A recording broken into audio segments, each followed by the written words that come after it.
notes on energy. I think that's maybe just, I don't know if that first bit cut off. So here we go. We're talking about energy. So energy is a word I'm sure you've heard before. You might talk about, hey, that person's got a lot of energy, or I'm running low on energy. And so scientifically, what is energy? And it's actually something that's a little bit hard to define in words, but energy is the ability to produce a change. Either something has energy if it can produce a change in itself or another object.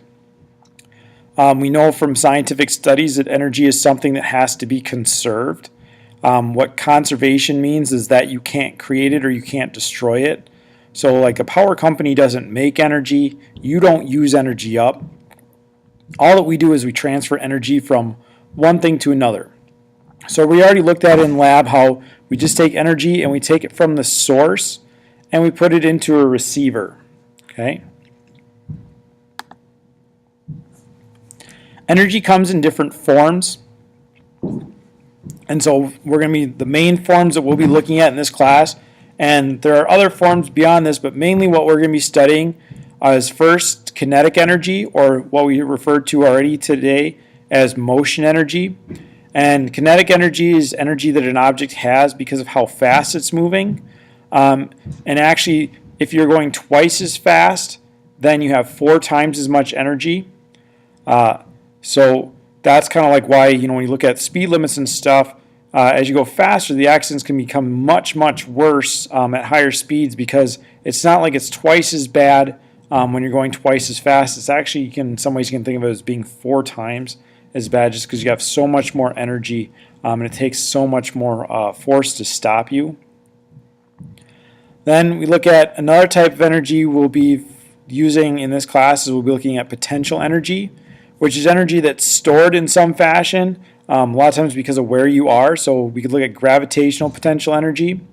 That equals to your mass times g, which is how strong gravity is for whatever planet you happen to be on, times how high you are above, and actually we usually look at differences in height. So we don't look at absolutely how much energy you have. We look at what is your energy difference from one situation to another.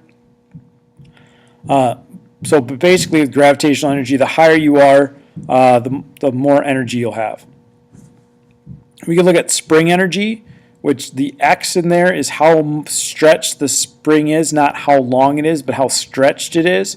And so the more you stretch out the spring, the more energy you're going to have in the system, or the more you compress something, same way. And again, it's squared. So if I stretch a rubber band twice as far, that's 4 times as much energy.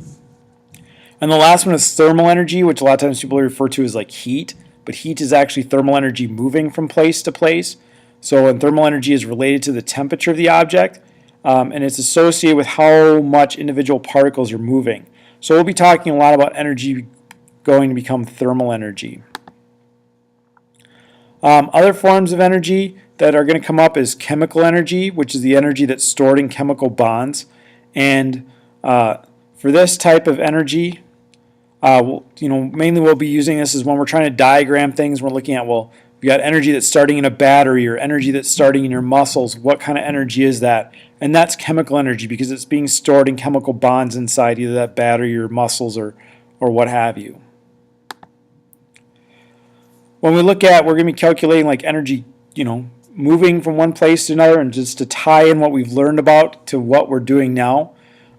So when energy changes form, at least when mechanical energy changes forms, and mechanical energy has to do with like bulk things moving, that energy changing form is referred to in science as work. So work in science is when you're changing energy from one form to another by exerting a force over a distance. So there are other ways to change the amount of energy a system has also. Another way is like heat is a way to change energy. So when things radiate away heat, the amount of energy changes. We'll be mostly focusing right now on work. So the amount of work that's done is equal to force times distance.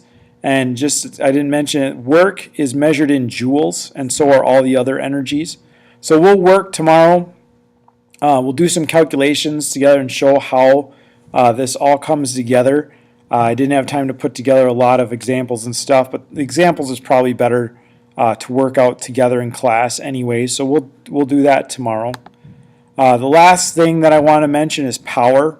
That's another term we'll be working with in class. And so power is work divided by time, and we measure power in watts. And so the most familiar place that you've probably come across the term watts is in light bulbs.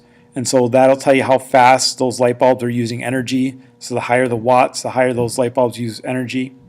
We could also measure, like we oftentimes with motors, we talk about how many we talk about how many horsepower a motor is. And so horsepower is another unit of power. We could talk about how many watts your car engine was, because that's also a unit of power as well. Okay, so not a whole lot in terms of, for this intro. I didn't get in, time to put together like examples and things like I said, but at least now you've got the equations in front of you, and we'll be all set to go tomorrow in class.